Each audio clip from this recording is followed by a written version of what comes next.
Variable કોસ્ટને fix કોસ્ટમાં transfer કરવાની એક માસ્ટર રીત છે. જે મોટાભાગના બિઝનેસમેનોને કન્ફ્યુઝ થતું કે વેરિયેબલ કોસ્ટને ફિક્સ કોસ્ટમાં ટ્રાન્સફર કઈ રીતે કરી શકાય. જો તમે એને કરી લીધી તો તમારા બિઝનેસનો એક્સપેન્સ ઘણો ખરો ઓછો થઈ શકે છે.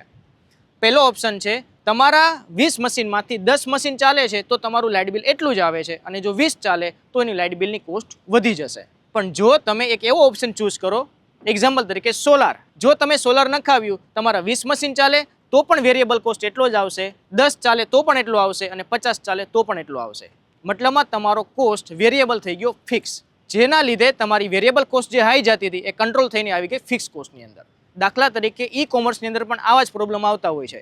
કોઈ કુરિયર અહીંયાથી 30 રૂપિયાનું ચાર્જ થાય છે કોઈ જગ્યા પર મોકલવા માટે, જ્યારે રિટર્ન આવે ત્યારે પણ 30 રૂપિયા જ થાય છે. પણ તમે એને 10% પ્રાઇસ એક્સ્ટ્રા આપીને તમે એવું કરી શકો કે ભાઈ 40 રૂપિયાની અંદર રિટર્ન આવે તો પણ એટલા અને જાય પણ તો એટલા. તો તમારા રિટર્ન રેશિયોની અંદર જે તમારી કોસ્ટ માર પડે છે એ પણ માર નહીં પડે. તો તમારે એ જોવાનું કે બિઝનેસને કંટ્રોલ કરવા માટે તમારી વેરિયેબલ કોસ્ટને તમારે ફિક્સ કોસ્ટમાં ટ્રાન્સફર કરવી પડશે.